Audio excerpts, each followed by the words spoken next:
Bismillahirrahmanirrahim. Dear viewers, Assalamu alaikum. Hope you are well. I am also fine by the grace of Almighty. Allah's English Net পক্ষ থেকে আপনাদের সকলকে স্বাগতম জানাচ্ছি আমি মাহবুবুল আলা। বন্ধুরা, আজকে যে গ্রুপ ভার্বটি নিয়ে আলোচনা করব সেই গ্রুপ ভার্বটি হলো হ্যান্ড। বন্ধুরা, হ্যান্ডের নর্মাল যে অর্থ সেটি হলো কি দেয়া বা হাত দেয়া এরকম বন্ধুরা, কিন্তু যখন এই হ্যান্ডের সাথে বিভিন্ন ধরনের প্রিপোজিশন সংযুক্ত হয়ে যখন গ্রুপ ভার্ব হবে তখন এটার সাথে কিন্তু অনেক নতুন নতুন অর্থ আসবে এবং এই নতুন নতুন অর্থ দিয়ে কিন্তু আমরা অনেক মজার সেন্টেন্স মেক করতে পারি বন্ধুরা হ্যান্ডের যদিও অনেক বেশি গ্রুপ ভার্ব নেই, তারপরেও 3-4টি যে গ্রুপ ভার্বগুলো রয়েছে আর কি, সেই গ্রুপ ভার্বগুলি কিন্তু অনেক ওজন অর্থ বহন করে বন্ধুরা। যেমন দেখেন, প্রথম যে গ্রুপ ভার্বটি সেটি হলো কি হ্যান্ডের সাথে যখন ডাউন দিয়ে যে গ্রুপ ভার্বটি মেক হবে সেটির অর্থ হবে কি যে হ্যান্ড ডাউন শব্দের অর্থ কি চলে আসা বা আসছে। এই যে সমাজের মধ্যে কোনো প্রথা, কোনো সিস্টেম, কোনো কৃষ্টি কালচার যে চলে আসছে যুগের পর যুগ ধরে, আমরা কিন্তু এই ধরনের সেন্টেন্স কিন্তু আমরা মেক করতে পারি এখান থেকে। যেমন দেখেন, dowry system has been handed down from past, মানে অনেক আগে থেকেই কিন্তু এই ডাউরি সিস্টেমটা কি চলে আসছে বন্ধুরা, ঠিক আছে, অনেক আগে থেকেই। তাহলে আমরা এই ধরনের আরও কোনো প্রথা বা কৃষ্টি কালচার যাই চলে আসুক না কেন, সেগুলো কিন্তু আমরা এখানে বসে কিন্তু এই ধরনের সেন্টেন্স কিন্তু আমরা মেক করতে পারি। তারপর দেখেন বন্ধুরা, হ্যান্ডের সাথে যখন ইন হয়ে যখন গ্রুপ ভার্বটি মেক হবে তখন এর অর্থ হবে কি দেওয়া। যেমন the man handed in his resignation, ঠিক আছে, the man handed in his resignation, যে লোকটি তার রেজিগনেশন কি মানে তার ইস্তফাপত্র কি জমা দিয়েছিল বন্ধুরা। তাহলে তাদের চাকরি হয়তোবা কোনো কারণে চাকরিতে জব তার ভালো লাগছে না, কন্টিনিউ করতে সে রেজিগনেশন দিয়েছে, অথবা হয়তোবা অনেক প্রেশারের কারণে হোক বা উপরের বসের জোর জবরদস্তির কারণে হোক তাকে জব থেকে রেজিগনেশন দিতে হয়েছিল, যার কারণে কি ওই লোক কি করছে, ম্যান তার রেজিগনেশন মানে কি ইস্তফাপত্র, চাকরির ইস্তফাপত্র জমা দিয়েছিল বন্ধুরা। তাহলে আমরা এটাও বলতে পারি কি the man handed in his resignation. এরপর দেখেন বন্ধুরা, থার্ড যে গ্রুপ ভার্বটি এখানে হ্যান্ড দিয়ে যে হ্যান্ড অন শব্দের অর্থ কি সঁপে দেওয়া।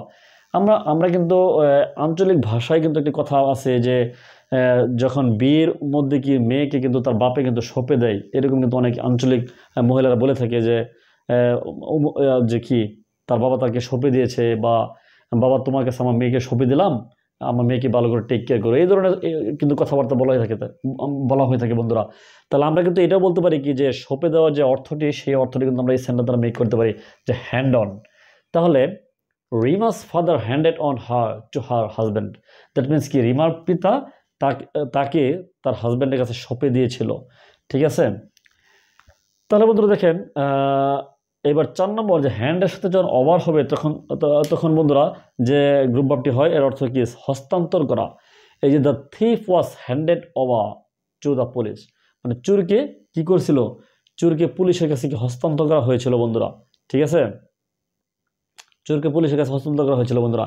তাহলে দেখেন, তাহলে এই যে মনে করেন হ্যান্ড ডাউন কি চলে আসা, হ্যান্ড ইন দেওয়া, হ্যান্ড অন কি সঁপে দেওয়া, এটা কিন্তু আমরা কিন্তু আঞ্চলিক ভাষায় কিন্তু এই কথাটি আমরা বলে থাকি ঠিকই, কিন্তু আমরা কিন্তু সেন্টেন্স কিন্তু এটা কীভাবে সেন্টেন্স আমরা সঁপে দেওয়া অর্থ কি, সঁপে দেওয়া মানে কি, এটা কিন্তু অনেকেই বুঝি না, বা এই ধরনের সেন্টেন্স কিন্তু আমরা ইংলিশে কিন্তু মেক করতে পারি না। তাহলে আমরা এই যে সঁপে দেওয়ার যে এক্সাক্ট আমরা অর্থটি এটি কিন্তু এই হ্যান্ড অন দিয়ে কিন্তু আমরা খুব একদম কারেক্ট ওয়েতে কিন্তু আমরা ব্যবহার করতে পারি। তাহলে কি Rima's father handed on her to her husband. তাহলে বন্ধুরা, এই যে সঁপে দেওয়ার সেন্টেন্সটি কিন্তু আমরা খুব ইজি ওয়েতে কিন্তু আমরা মেক করতে পারি বন্ধুরা। আর এই যে হস্তান্তর করা, এগুলো কিন্তু আমাদের অনেক ইম্পর্টেন্ট, বা আমরা চাইলে কিন্তু কন্টিনিউ করতে পারি। আমরা যে সমস্ত ভার্বগুলোর দিয়ে এই ধরনের সেন্টেন্সগুলো মেক করা যায়, আমরা মনে করি যে যতই বেশি আমরা গ্রুপ ভার্ব দিয়ে আমরা চর্চা করব তত বেশি কিন্তু আমাদের গ্রুপ ভার্বটিও আস্তে হবে এবং আমাদের কথাবার্তার মধ্যে আরও প্রাঞ্জলতা বৃদ্ধি পাবে এবং আমাদের কথাবার্তাগুলি অনেক বেশি ওয়েটি মানে ওজন মাফিক হবে বন্ধুরা। তো বন্ধুরা, এই ছিল সংক্ষিপ্ত পরিসরে হ্যান্ড দিয়ে আমার গ্রুপ ভার্ব নিয়ে আলোচনা।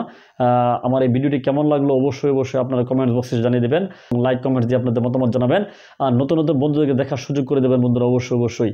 তো বন্ধুরা, সকলেই ভালো থাকুন, সুস্থ থাকুন। আজকের মতো এই পর্যন্তই। আসসালামু আলাইকুম।